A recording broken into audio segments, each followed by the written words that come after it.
ചോർന്നൊലിക്കുന്ന വാടക സ്റ്റേഷൻ കെട്ടിടത്തിന് വിട നൽകാൻ ഒരുങ്ങുകയാണ് കണ്ണവത്തെ പോലീസുകാർ. നിർമ്മാണം പൂർത്തിയായ ഹൈടെക് പോലീസ് സ്റ്റേഷൻ കെട്ടിടം ഉദ്ഘാടനത്തിന് സജ്ജമായി. കണ്ണവം പോലീസ് സ്റ്റേഷൻ പ്രവർത്തനം തുടങ്ങിയിട്ട് 24 വർഷമായി. ചോർന്നൊലിക്കുന്ന വാടക കെട്ടിടത്തിലാണ് സ്റ്റേഷന്റെ നിലവിലെ പ്രവർത്തനം. രാഷ്ട്രീയ അക്രമ സംഭവങ്ങൾ വർദ്ധിച്ചപ്പോഴാണ് കണ്ണവത്ത് പുതിയ പോലീസ് സ്റ്റേഷൻ പ്രവർത്തനം ആരംഭിച്ചത്. പരിമിതികളാൽ വീർപ്പുമുട്ടുന്ന വാടക കെട്ടിടത്തിൽ CI, SI, വനിതാ പോലീസ് ഉദ്യോഗസ്ഥർ ഉൾപ്പെടെ 42 പേരാണ് സേവനമനുഷ്ഠിക്കുന്നത്. മതിയായ ലോക്കപ്പ് സൗകര്യവുമില്ല. സ്ഥല സൗകര്യമില്ലാത്തതിനാൽ സമീപത്തുള്ള വാടക മുറിയിലാണ് പോലീസുകാർ വിശ്രമിക്കുന്നത്.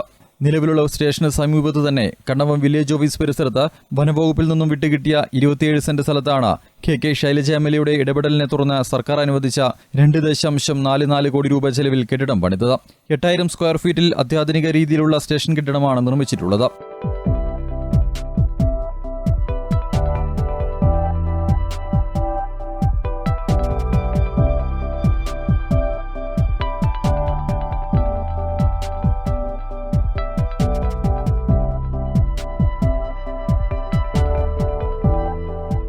കണ്ണവം സ്റ്റേഷൻ്റെ പുതിയ കെട്ടിടം പണി ഏകദേശം പൂർത്തീകരിച്ചിരിക്കുകയാണ്.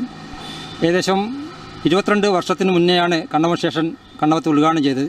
അന്നൊരു വാടക കെട്ടിടത്തിലാണ് പ്രവർത്തിക്കുന്നത്. ഇപ്പോഴും ആ ചോർന്നൊലിക്കുന്ന കെട്ടിടത്തിൽ അതിൻ്റെ പ്രവർത്തനം തീരെ ആൾക്കാർക്ക് പോകാനും വിശ്രമിക്കാനും ഒന്നും സൗകര്യമില്ലാതെ ഒരു പഴയ കെട്ടിടത്തിലാണ് അതിൻ്റെ പ്രവർത്തനം നടക്കുന്നത്. ഈ പുതിയ കെട്ടിടം സംബന്ധിച്ച് പറയുകയാണെന്ന് വെച്ചാൽ നല്ല ആധുനിക രീതിയിലുള്ള നല്ലൊരു കെട്ടിടമാണ് നിർമ്മിച്ചിട്ടുള്ളത്. ആ കെട്ടിടത്തിൽ എല്ലാ അടിസ്ഥാന സൗകര്യങ്ങളോടുകൂടിയ പുതിയ കെട്ടിടത്തിലേക്ക് ഇതിൻ്റെ പ്രവർത്തനം എത്രയും പെട്ടെന്ന് മാറ്റണം എന്നാണ് ഞങ്ങൾക്ക് പറയാനുള്ളത്. പോലീസ് ഇൻസ്പെക്ടറുടെ കാര്യാലയം, SI-മാരുടെ ഓഫീസുകൾ, 2 ലോക്കപ്പ്, കമ്പ്യൂട്ടർ റൂമുകൾ, വിശ്രമമുറി, കേസന്വേഷണത്തിന് ശാസ്ത്രീയ സൗകര്യങ്ങൾ ഉൾപ്പെടെ സജ്ജീകരിച്ചിട്ടുണ്ട്. Kerala police housing and construction കോർപ്പറേഷനായിരുന്നു നിർമ്മാണ ചുമതല. News bureau, Koothuparamba.